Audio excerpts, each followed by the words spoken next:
YCP fire brand రోజా ఆ పార్టీతో విసిగెత్తిపోయారా?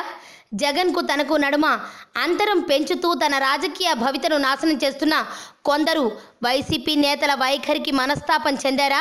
చిత్తూరు జిల్లా నగర ఎమ్మెల్యేగా ఉన్న రోజా తాజాగా పార్టీలో తన ప్రయారిటీ తగ్గిపోతోందని భావిస్తున్నట్లు వినికిడి. జగన్ సైతం గతంలో తనకు ఇచ్చినంత ప్రయారిటీ ఇప్పుడు ఇవ్వడం లేదని రోజా భావిస్తున్నారట.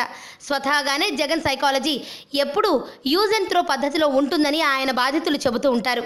అవసరం తీరగానే అవతల విసిరేసే నాయకత్వంతోనే ఆ పార్టీ అంతలా వెనకబడిపోయిందని, ఎంత కొట్టుకున్నా ప్రజలు నమ్మని స్థితి కొట్టుకుందని సోషల్ మీడియాలో వార్తలు హల్చల్ చేస్తున్నాయి. సరిగ్గా ఇదే నేపథ్యంలో రోజా కూడా విసిగెత్తిపోయారట.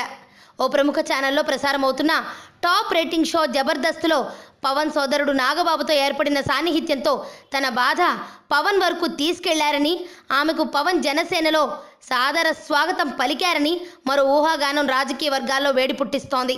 పవన్ పార్టీ నుంచి కాకినాడ నియోజకవర్గంలో నిలబడనున్న నాగబాబు రోజాను ఓదార్చి ఆమెకు జనసేనలో మార్గం సుగమం చేశారట. రోజా కూడా రాయలసీమ నుంచి ఎంపీగా నిలబడే ఏర్పాట్లు, ఒప్పందాలు జరుగుతున్నట్లు వినికిడి. మొత్తానికి ఇదే నిజమైతే పాపం వైసీపీలో వినోదం తగ్గిపోయినట్టే. ఇటీవల విశాఖపట్నంలో వైసీపీ నిర్వహించిన మహాధర్నాకు రోజా డుమ్మా కొట్టారు. దీనికి కారణం అధినేత జగన్ క్లాస్ పీకడమేనని వార్తలు గుప్పుమన్నాయి. ఇటీవల వైసీపీ నిర్వహించిన సర్వే ప్రకారం చిత్తూరు జిల్లాలో మాత్రం పార్టీ బలహీనపడినట్లుగా స్పష్టమైంది. ఎమ్మెల్యే రోజా వ్యవహారం పార్టీకి చేటు తెస్తోందని ఈ సర్వేలో తేలినట్లు ప్రచారం ఊపందుకుంది. ప్రజా సమస్యలపై పోరాడాల్సి పోయి మీడియాలో హైలైట్ కావడానికి రోజా చేస్తున్న ట్వీట్లు ప్రజల్లో వ్యతిరేకత పెరగడానికి కారణంగా సర్వే ద్వారా తేల్చారు.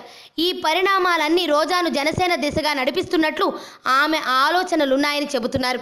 ఆరోగ్యవంతమైన జీవితం కోసం మనం పాటించాలి కొన్ని నియమాలని. చిన్ని చిన్ని చిట్కాలతో చింతలేని జీవితాన్ని ఎలా గడపాలి అనే దానికి వీక్షిస్తూనే ఉండండి మన ఆరోగ్యం యూట్యూబ్ ఛానల్. మరిన్ని ఆరోగ్య సూత్రాలకు సబ్స్క్రైబ్ చేసుకోండి.